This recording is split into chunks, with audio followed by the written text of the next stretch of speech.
저는 오늘 말씀의 제목을 네 명의 꿈의 사람들 연하여서 네 번째 사람 요셉을 좀 다루고 싶은데, 요셉 떡잎부터 다른 아이라는 주제로 말씀을 나누기 원합니다. 옛날 우리 속담에 보면요, 될성 싶은 나무는 떡잎만 보아도 이미 안다고 했습니다. 또 될성 싶은 기업도 시장만 봐도 웬만하면 안다고 했습니다. 그러면 잘하는 사람들 중에 누가 떡잎이 달랐겠습니까? 사실 위인전들을 읽어보면 떡잎부터 다른 걸 드러내는데, 성경 속에 보니까요, 떡잎부터 다른 사람들이 있더라고요. 그것은 신약에 나오는 세례 요한입니다. 우리가 잘 아는 것처럼 세례 요한은 예수님보다 6개월 앞서서 오셨죠. 세례 요한에 대해서 누가복음 1장 80절에서 이렇게 평가하고 있습니다. 아이가 자라며 심령이 강하여지며 이스라엘에게 나타난 날까지 빈들에 있으니라. 여기서 두 가지를 우리가 주목해 보는데, 아이가 자라며 라는 것은요, 육체적으로 바르게 잘 자랐다는 거예요. 건강하게 아이가 잘 자랐다는 겁니다. 또 두 번째는 심령이 강하여지며, 이런 표현을 쓰거든요. 심령이 강하여지며라는 표현 자체는 영적으로 잘 자랐다는 거예요. 우리 금방 본 영상의 찬영이가 영적으로도 육적으로 잘 자랐습니다. 저 지금 아들이 넷인 가정이거든요.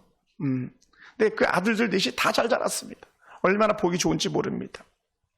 그래서 세례 요한은요, 두 가지가 균형이 잘 잡힌 거예요. 하나는 육의 균형이 잘 잡혔습니다. 두 번째는 영의 균형이 잘 잡혔습니다. 그래서 이 세례 요한이 영의 균형을 잡기 위해서 그가 어디로 나갔냐면 빈들로 나갔습니다. 빈들로 가가지고 하나님 은혜의 때를 기다리면서 그가 연단되어지는 시간들을 가졌죠.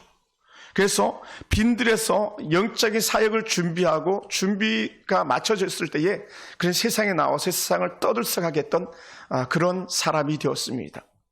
그 당시에 헤롯이 반드시 죽여야 할 만큼 그렇게 영향력이 있었던 그런 세례 요한이었던 것이죠. 그래서 후에는 예수님께서 이 세례 요한에 대해서 평가하기를 이렇게 평가했습니다. 내가 진실로 너희에게 말하노니 여자가 낳은 자 중에 세례 요한보다 큰 이가 일어남이 없도다라고 했어요. 누가복음 11장 11절에서 그렇게 말씀했거든요. 여자가 낳은 자들이 얼마나 많습니까? 모든 사람은 다 여자가 낳은 자들 아니겠습니까? 그저 절반은 남자라 할지라도 그 남자들 수도 없이 오고 가는 세대 중에서도 가장 탁월한 한 사람을 꽂으라면 예수님은 세례 요한을 꼽았습니다. 그만큼 세례 요한은 남달랐습니다. 우리는 12월 3일 날 대학 수능을 앞두고 있는 학생들이 있는데, 우리 교회도 두 명의 아이가 있습니다. 하나는 우리 도혁이, 우리 엔시린 송도님 아들인데, 이 아이는 시험을 안 보고 대학을 가기로 현재 그렇게 결정되어져 가는 것 같습니다. 두 번째는 오늘 김수용 권사님 기도해 주신 우리 귀한 딸 우리 정민이가 있는데, 권도영 성도님이 어머님 요양 때문에 현재 오고 있지 못하지만 그 아이가 현재 또 올해 수능을 봐야 되는데 어찌 될지 모르겠습니다. 하나님께서 선하게 그 귀한 아들 딸들을 이끌어 주시기를 원할 뿐입니다. 지금 여러분들의 자녀들을 가만히 한번 되돌아보시고 여러분의 성장 환경이나 여러분이 자라온 과정을 한번 되돌아보시기 바랍니다. 그러면 나는 어떤가라고, 혹은 내가 지금 자녀 교육은 어떻게 하고 있는가에 대해서 우리가 한 번 더 생각해보는 그런 은혜가 있기 원합니다. 그래서 될성 싶은 사람은 무엇이든지 다름이 있더라는 것이죠. 또 좋은 부모는 우리 아이의 그 다름을 찾아내주는 영적 은혜가 있는 거예요. 할렐루야. 그래서 좋은 부모는요, 자녀들이 가지고 있는 특기, 장기를 찾아내주기만 한다면 그 아이는 될성 싶은 떡잎인데, 우리가 때로는 떡잎을 몰라봐가지고 그냥 사장시키는 경우들도 많이 있습니다. 찾아내 보시기 바랍니다. 그래서 귀한 은혜로 이끌어 가시기 바랍니다. 그래서 이번에 이 수능 시험이 인생의 모든 걸 결정하는 듯 하지만 또 꼭 그렇지만 않다는 거예요. 인생은 롱런이기 때문에 그렇습니다. 그러나 그 시작이 어찌되었든지 과정에 떡잎이 잘 자라도록 만들어주는 것은 저와 또 우리 부모들이 해야 될 그런 역할인 줄로 믿습니다. 네 명의 꿈의 사람들 중에서 절정을 달리는 한 사람이 있다면 바로 세례 요한입니다. 아니, 요셉입니다. 요셉. 죄송합니다. 온 세상을 떠돌던 야곱이 이제는 드디어 오늘 본문에 보니까 고향 땅에 머물렀습니다. 아버지 이삭이 머물렀던 땅에 사는 것이 하나님의 약속이 이루어진 증거를 성경에서는 말하고 싶었던 것이죠. 그래서 창세기 28장 15절 우리가 예전에도 보았습니다만 이렇게 표현하고 있습니다. 내가 너와 함께 있어 내가 어디로 가든지 너를 지키며 너를 이끌어 이 땅으로 돌아오게 하리라 했는데 바로 그 약속의 땅입니다. 오늘 내가 내게 허락한 그 다윗까지 너를 떠나지 아니라 하리라 했던데 그 하나님이 야곱을 버리지도 떠나지도 아니한 증거가 바로 이 창세기 37장을 열어가고 있는 중이죠. 사랑하는 성도 여러분, 그래서 2절을 보면요, 우리가 읽은 이 37장 2절 보면 이렇게 표현합니다. 야곱의 조건이 이러하니라 라고 야곱의 조건을 말하면서 바로 뒤이어서 그러면 야곱의 12아들에 대해서 얘기해야 되는데 바로 요셉에 대해서 먼저 말을 합니다. 요셉이 17세의 소년으로 그의 형들과 함께 양을 칠 때에 이제 사건이 전개되어지는 거예요. 야곱의 아들 중 요셉이라는 놈이 있었는데 그가 들판에 양을 칠 때 이런 일이 있었어 말하고 싶었던 거죠. 그래서 요셉에게 말을 해야 되는데 그냥 사실은 야곱의 조건이라는 말할 필요도 없는데 굳이 말하는 이유가 뭐냐 했을 때에 영적인 맥을 성경의 저자는 말하고 싶었던 거예요. 요셉의 형통, 요셉의 축복은 그냥 하늘에서 갑자기 뚝 떨어진 게 아니라는 거예요. 그러면 어디서 떨어졌냐? 그것은 믿음의 조상 그의 아름다운 믿음의 조상 아브라함의 영적 계보를 이어가고 또 믿음의 조상 그 아브라함의 맥을 이어가는 이삭의 맥을 이어가고 아버지 야곱의 맥을 이어가고 그리고는 그 맥의 절정이 바로 형통의 대명사가 된 요셉이었다는 것이죠. 그것을 오늘 성경은 말해주고 싶었습니다. 신앙의 뼈대를 세워진 믿음의 명문 가문의 아들이 누구냐? 바로 요셉 이 사람이야 라고 창세기 37장은 우리에게 말해주고 있는 것이죠. 그래서 명문 가문의 아들에게는요, 그렇다면 뭐가 따르냐면 반드시 그에 걸맞는 일이 뒤따라가게 돼 있습니다. 하나님께서 요셉을 이렇게 귀한 믿음의 명문 가문의 맥을 이어가도록 한 것은요, 하나님이 요셉을 통해서 일하고 싶었던 것이 있는 거예요. 사역자들이 성도들에게 직분을 이렇게 주고 세울 때도 일할 것을 주기 위해서 세우는 것처럼 하나님께서 요셉을 보내신 것도 요셉을 통해 일하고 싶은 것이 있는 것이죠. 그런데 가만히 살펴보면 사실 요셉은요, 믿음의 뿌리, 믿음의 뼈대가 있는 가문에서 자랐지만 사실은 불편한 가정에서 자란 것 우리는 이미 아브라함과 이삭과 야곱을 통해서 충분히 보아왔습니다. 예전에 많이 유행했던 말들인데요. 멸치가 문어의 청혼을 단번에 거절했답니다. 문어의 청혼을. 그래, 왜 문어가 그렇게 멸치가 문어의 그 청혼을 거절했었을까? 이유는 단 하나인데, 문어는 우리가 잘 아는 것처럼 뭐가 없어요? 뼈가 없다는 거예요. 뼈대 없는 집안하고 난 결혼하지 않는다라는 거예요. 그래서 결국 그 뼈대가 결국 그 자녀의 미래를 결정하기 때문에 그렇다는 거예요. 그것을 성경은 우리에게 말해주고 싶었던 거예요. 아브람과 이삭과 야곱을 거론하면서 그 다음이 요셉이야 이렇게 말하고 싶었던 거예요. 왜냐하면 아브람 뼈대가 있었습니다. 이삭 뼈대가 있었습니다. 야곱 믿음의 뼈대를 세워나간 사람입니다. 그 다음에 요셉도 그렇게 살 거야 라고 갖다가 우리에게 이미 메시지를 확 던져주고 있는 것이죠. 그래서 요셉의 집안은요, 신앙의 뼈대가 있었습니다. 그러나 그 뼈대 있는 집 안도 많은 문제들이 있습니다. 여러분, 뼈대 있는 집안에 많은 문제들이 있으면 우리는 얼마든지 압니다. 큰어머니 레아는 자녀 교육들을 잘하지 못해가지고 자녀 교육이 어찌 보면 실패한 그런 첫 번째 부인 레아입니다. 그리고 그 둘째 어머니, 셋째 어머니들도 있지 않습니까? 그 종들의 정말 그 자녀들도 많이 양산된 비라와 실바도 있지 않습니까? 불편한 그런 관계들이 많이 있습니다. 그러니 레아의 아들들은 난폭하고 자비라고는 찾아볼 수가 없습니다. 오늘 본문에 뒤에 이어서 나오는 그 종들의 아들들은 또 들판에서 하는 일들이 악행이었다고 말하고 있습니다. 그 실바와 또 비라의 자녀들이 들판에서 악행을 저지르다 보니까요, 결코 쉽지 않은 그런 삶을 살아내는 겁니다. 이러한 가정에서 누가 자랍니까? 바로 요셉이 자라는 거예요.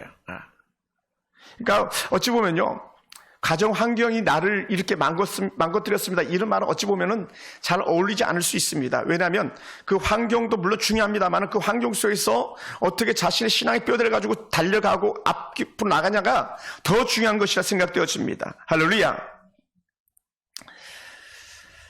2절 보면 이렇게 말합니다. 그의 아버지 아내들 비라와 실바의 아들들과 더불어 함께 있었더니 누가 요셉이 그가 그들의 잘못을 아버지에게 말하더라라는 거예요. 그 종들의 정말 그 아들들과 함께 들판에 양을 치고 있는데 양을 치러 가가지고 가만히 보니까 이 형들의 행위가 결코 좋지 못한 거예요. 좋지 못해요. 그리고 그것을요 고지고대로 다 이루는 그런 요셉의 모습을 봅니다. 그러면 이 종들의 아들들이 누구냐면요, 비라의 아들들은 단과 납달리입니다. 그리고 실바의 아들들은 갓과 아셀입니다. 이들의 악행 때문에 성경 속에서는 사실은 이들에 대한 지명도 영향력이 그렇게 크지 않아요. 그래서 창세기 37장은 죄의 것에 휩싸여 있는 아들들의 말로는 이래라고 말하고 싶은 그런 욕망도 없잖아 있는 거예요. 되게 중요한 것이죠. 이들의 악행 때문에 후에 단지파는 소멸돼 버리고 말아요. 사라져 버려요. 지파 자체가 없어져 버려요. 그러니까 성경은요, 어느 날 갑자기 툭 이런 사건이 생기는 게 아니라 그걸 계속적으로 말해가고 있는 거예요. 어디 그뿐이겠습니까? 친어머니 라헬은 아버지 야곱의 사랑을 독차지했고 늦게 아들을 낳았는데 그 아들이 지금 본인 요셉이거든요. 이 요셉을 낳고 후에 둘째 베냐민을 낳다가 그 어머니가 그만 죽고 말았지 않습니까? 그러니 졸지에 요셉은 어떤 상황이에요? 야, 내가 동생이 생긴다, 동생이다, 신바람 나 있었는데 그 동생 베냐민과 어머니의 생명을 맞바꿔버리고 마는 거예요. 졸지에 엄마가 없어져 버린 것이죠. 그러니 엄마 없는 아들의 슬픔을 누가 이해하겠습니까?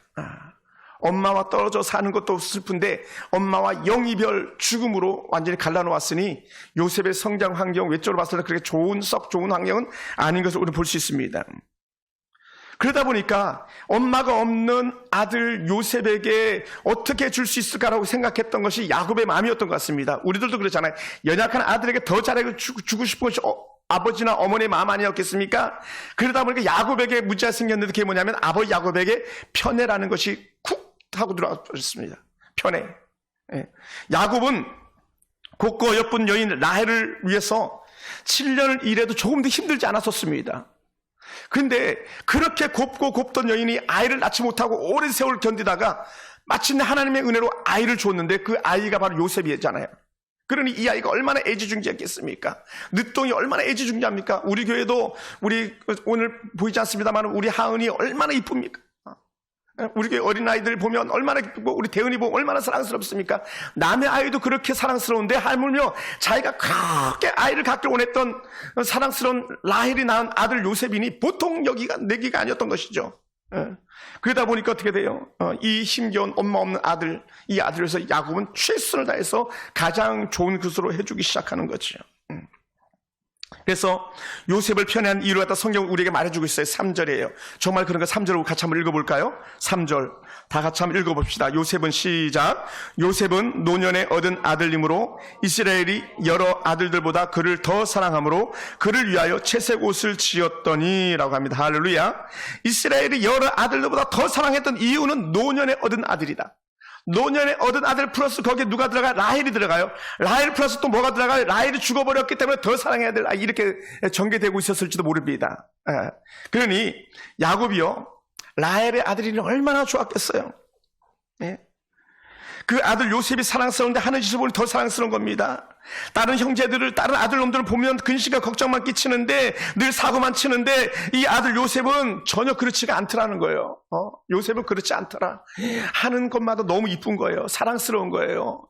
여러분 교회에서도 사랑받는 사람들 있잖아요. 하는 짓이 왜 이렇게 이쁜지 사랑스러운지.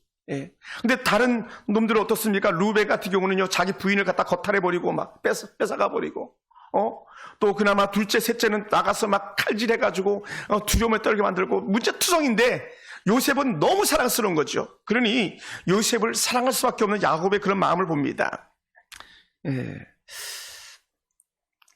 다른 아들에게 입히는 옷보다 훨씬 더 좋은 옷을 입었습니다. 전혀 차원이 다른 옷인 거예요. 형들에게는 평범한 일상의 옷을 주고 있었지만 요셉에게만은 채색 옷을 입혀주었습니다. 요셉이 입은 채색 옷은 왕들이나 황제들이 입는 수준의 옷이었습니다. 학자들이 이렇게 말합니다. 요셉의 옷 한 벌을 그 당시에 짓기 위해서 혹은 사기 위해서는 집 한 채를 팔아야 될 만큼이었다 이렇게 말합니다. 온갖 수술과 장식과 다 달려있는 가장 좋은 옷이었다고 하니까요.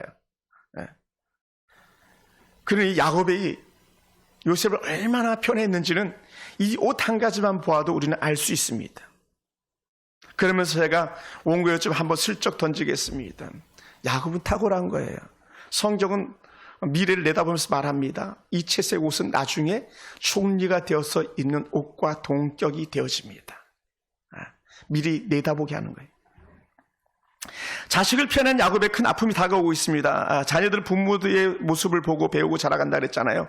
부모들의 행동이 자녀들의 성장에 미치는 영향이 있습니다. 그래서 부모들은 올바른 행동이 늘 필요하다 그랬어요. 야곱은 어머니의 편애를 받고 자랐습니다. 아버지 이삭은 에서에게 늘 마음을 줬고 어머니 리브가는 야곱에게 늘 마음을 줬던 거죠. 그래서 편애를 받고 자란 그 아들 야곱입니다. 그러니 어머니의 편애의 글과 아버지의 편애의 결과가 어떻게 됐습니까? 자식을 위험길로 내모는 길이었던 것 아니었습니까? 성경에서 이런 야곱의 행동에 대해서 이렇게 말하고 있습니다. 3절과 4절에서 더 사랑함으로 더 사랑하다 보니까 문제가 생기는 거예요. 형제들이 요셉에게 대한 태도는 아버지 야곱처럼 요셉을 더 사랑하는 것이 아닙니다. 아버지가 요셉을 더 사랑하니까 어떻게 돼? 반대쪽에서 생겨나기 시작하는데 더 미워하여 더욱 미워하여 이게 나오는 거예요. 제가 주중에도 글을 썼습니다만 편안하게 대화할 수 없는 상대가 되었다는 거예요. 왜? 미움이 그들을 완전히 사로잡아 버리니까.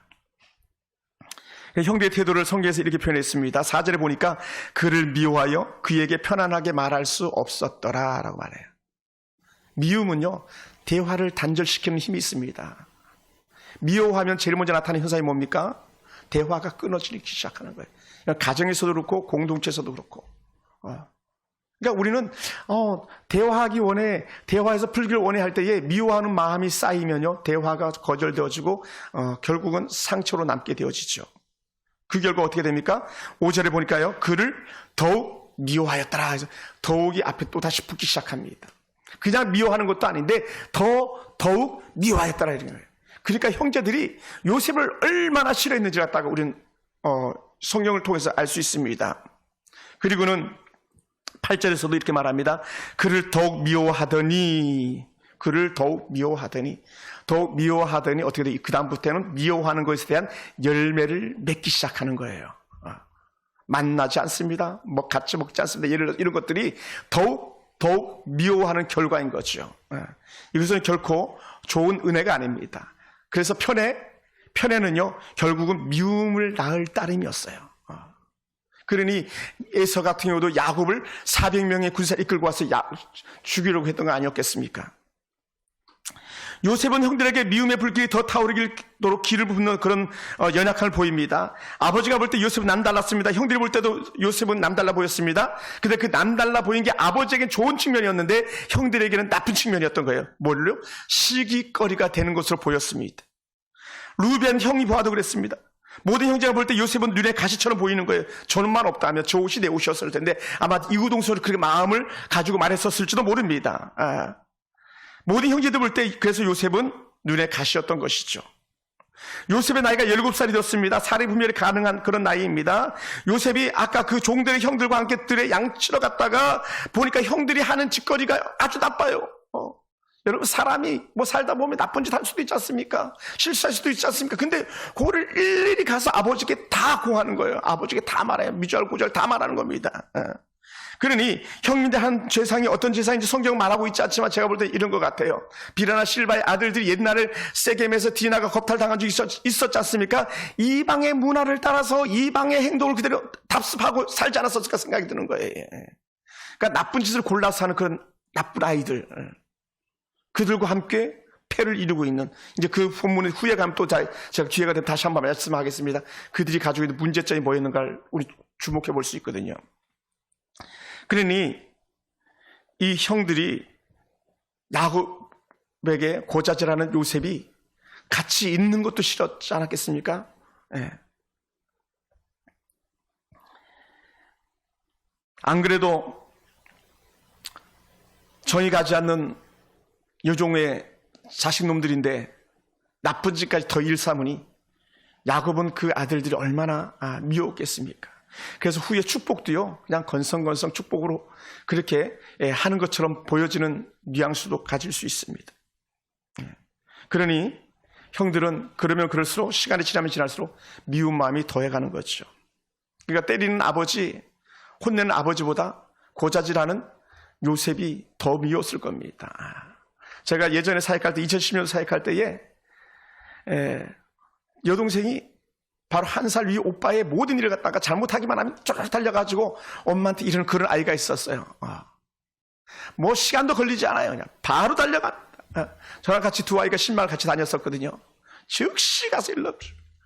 그러니 그 남동생, 그 여동생이 얼마나 미웠겠습니까? 그러니까 그 여동생 앞에서 이 오빠는 뭐 길을 못 펴요. 왜냐하면 문제가 생기면 가서 이르기 때문에.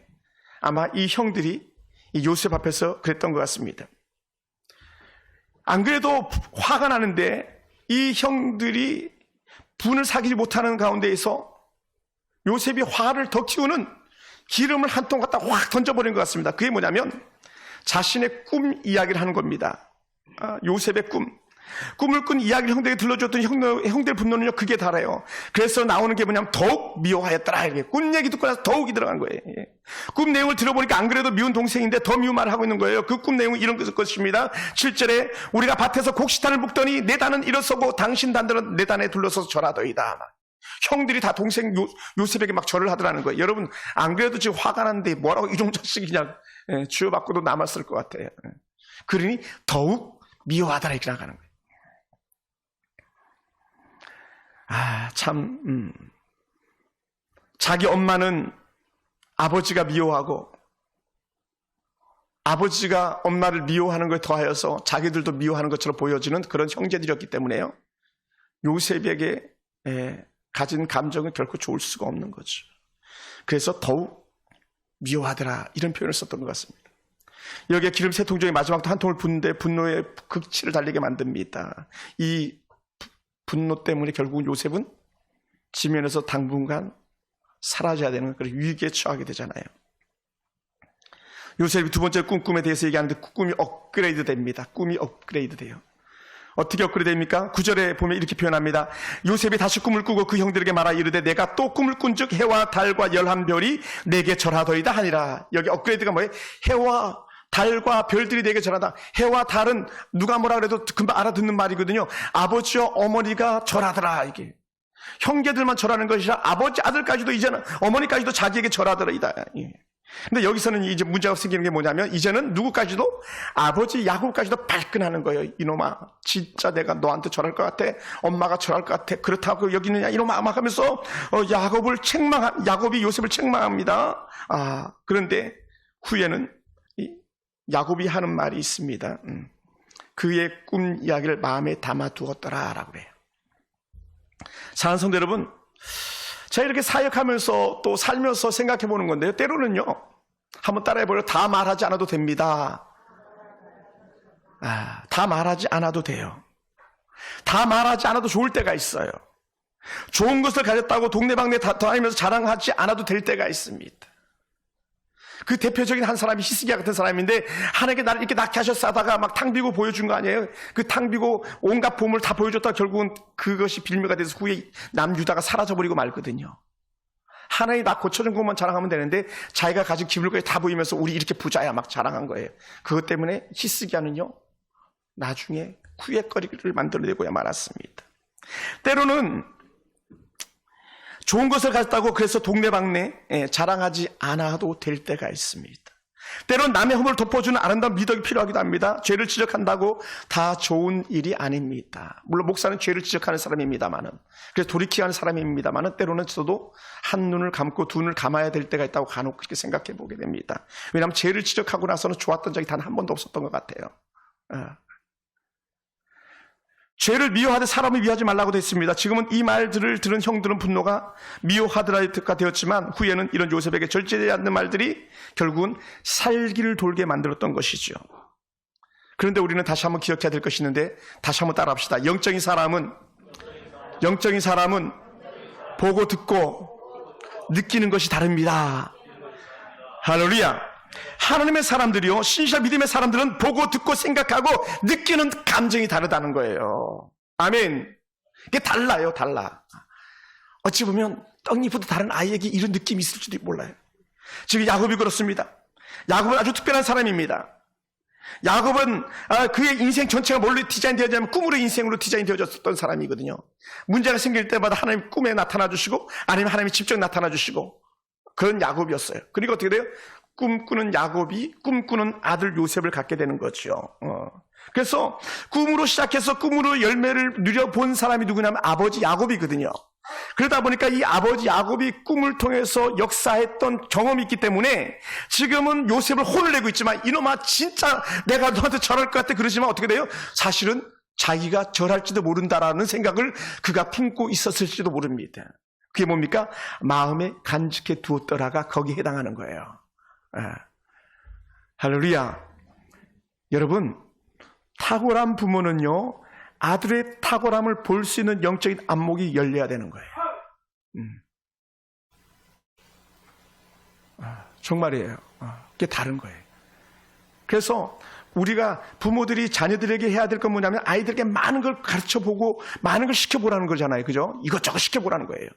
그러면 그 중에 하나 탁월함이 드러난다는 거죠. 탁월함. 근데 이왕이면 대부분이 그렇더라고요. 부모가 잘하는 걸 아이들이 잘하더라고요. 그것도 재능에도 유전적인 것이 있습니다. 예.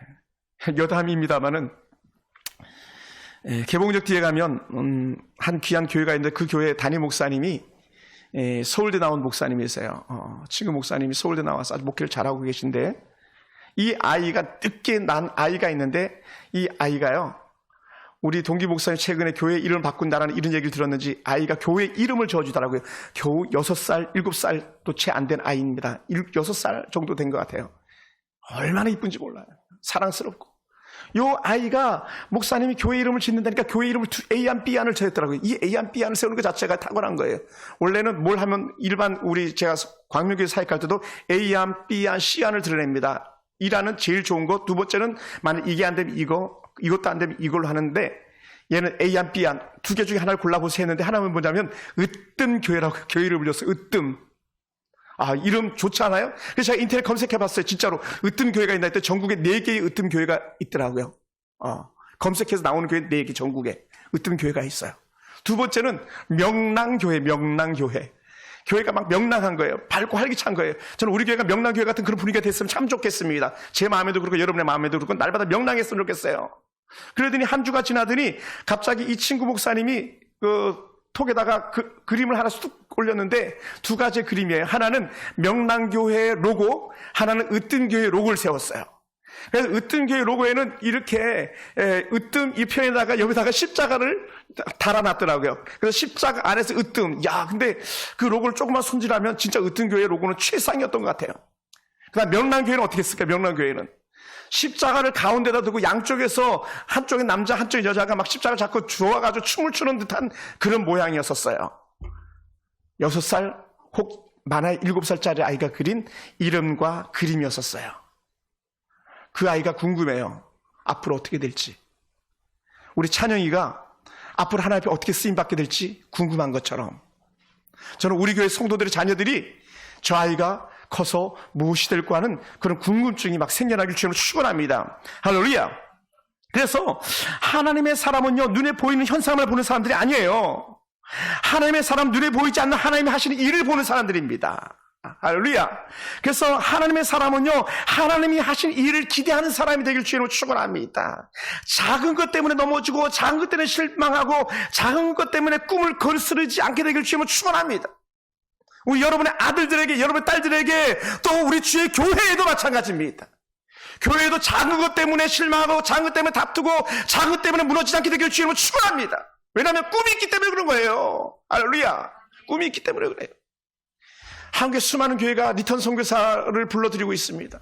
왜? 보낼 수 있는 재정이 없더라는 거예요. 또 보낼 수 없는 재정만이 없는 게 아니라 또 한국의 수많은 교회가요. 제 친구 목사님도 지금 암병에 걸려가지고 거의 힘들어하고 있습니다만은 교회가 깨지고 또 깨지고 또 깨지고 결국 그 여파가 어디로 가는지 선교사에게 다 돌아가더라고요. 선교사에게. 예. 그리고 우리 김철수 선교사님, 그 교회가 깨지고 하더니 결국은 파송교회가 선교비도 못 보내는 그런 교회가 되고 말았어요. 지지난주에 왔던 황근래 사모님 남편이 김철수인데, 태국에 계신 선교사님. 선교사들에겐요, 후원이 끊어지는 건 사형 선고와도 같은 겁니다.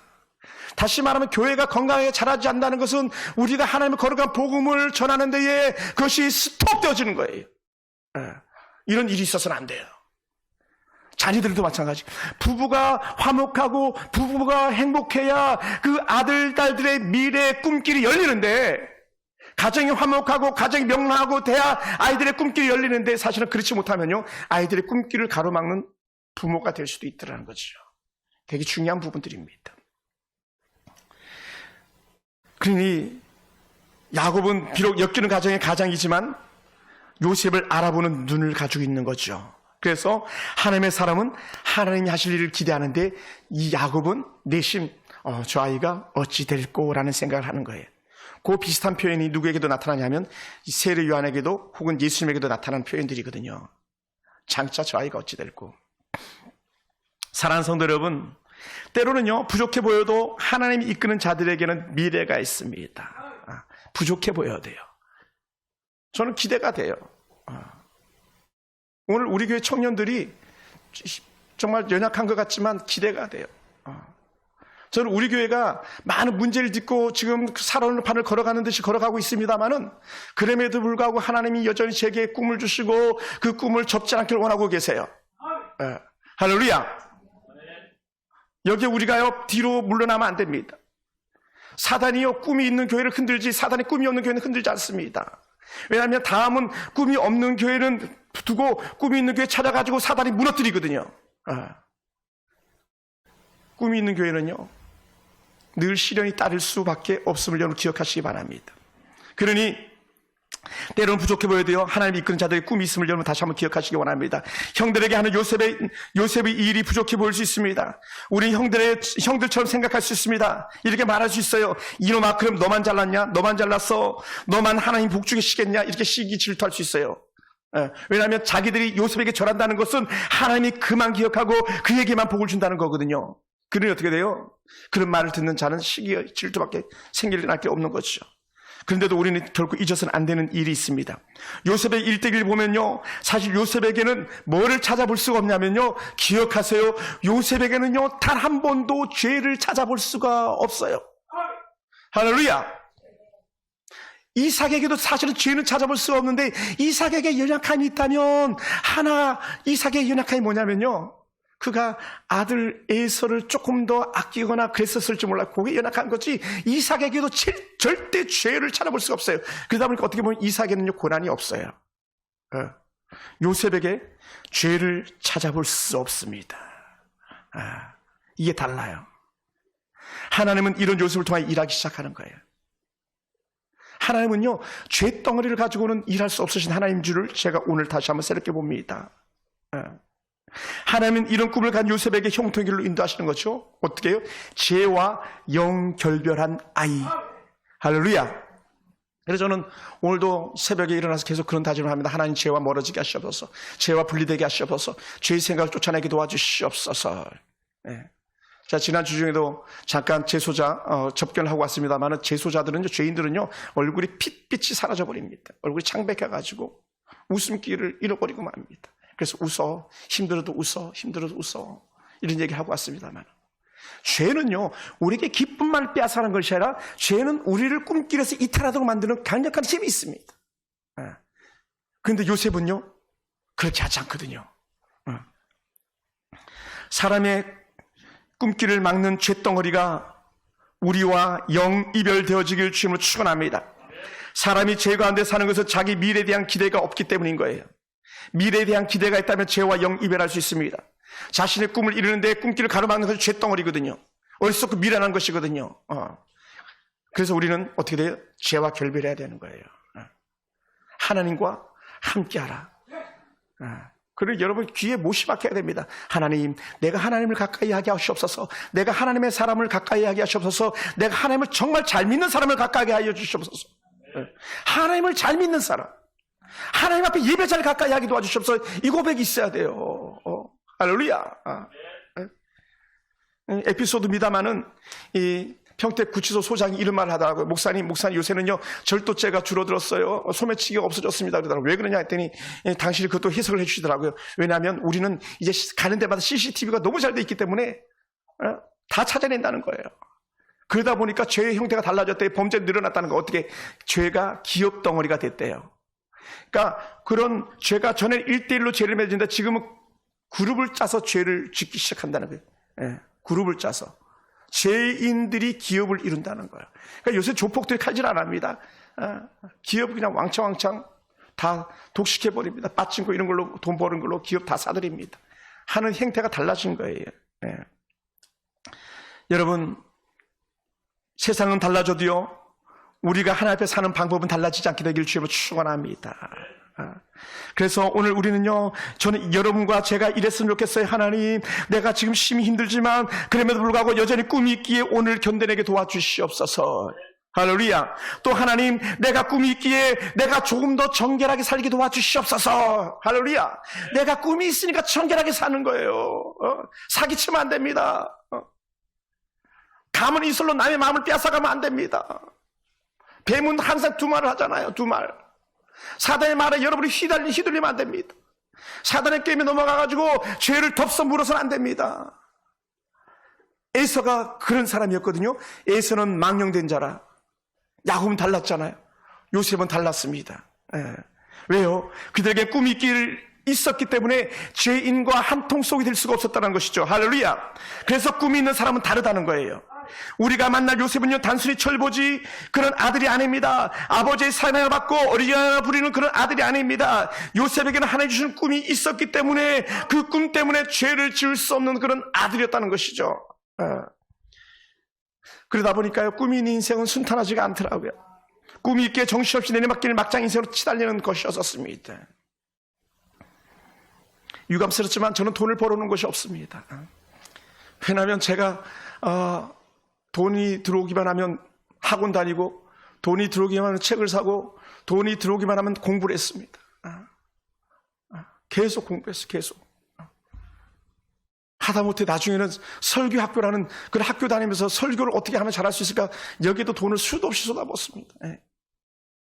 1년에 한 300만 원에서 500만 원까지 쏟아부었습니다. 왜 그랬을까요? 그건 한 가지예요. 꿈이 있었기 때문이에요. 그러니 꿈이 있는 사람은요, 주머니는 비었지만 내일은 기대가 되는 거예요. 꿈이 있는 사람이 오늘은 자갈밭을 걷는 것 같지만 내일은 순탄한 길이 예비될 것을 기대하는 거예요. 꿈이 있기에 정신없이 내리막길 막장이새로 치달리기도 합니다. 그래서는 안 된다는 거죠. 꿈이 있기 때문에 우리는 달려가는 거예요.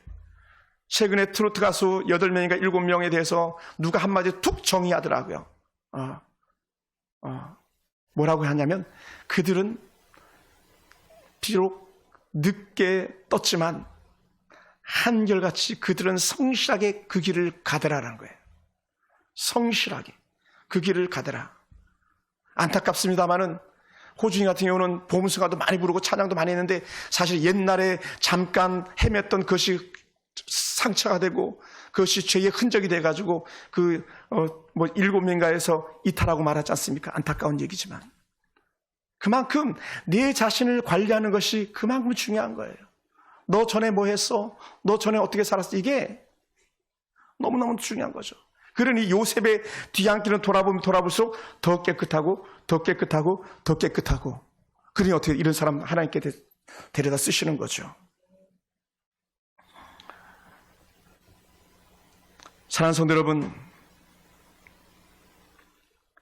꿈이 있기에 우리는 때로는 내리막길을 달리는 것 같아도, 바닥을 때로는 길 때도 있을지 몰라도 우리는 행복한 줄 믿습니다.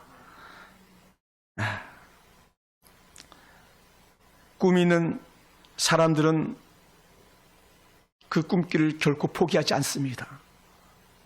하나님이 하실 일들을 기대하기에 죄인들처럼 거짓으로 포장하고 사는 사람들처럼 그렇게 살지 않습니다.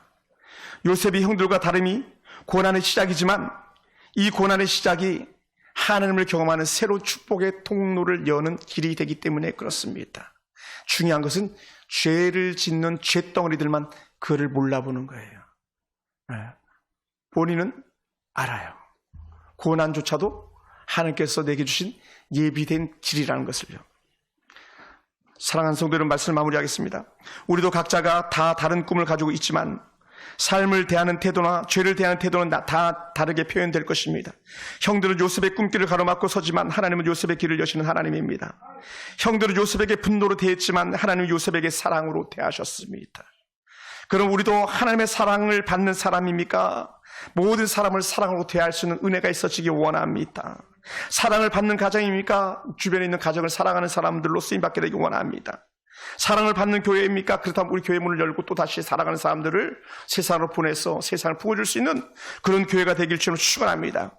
꿈의 사람과 사랑을 나누어야 합니다. 꿈의 사람과 교제해야 합니다. 하나님의 은혜를 경험하고 사는 사람을 가까이 해야 합니다. 그래야 결국 살 길이 열리는 거예요.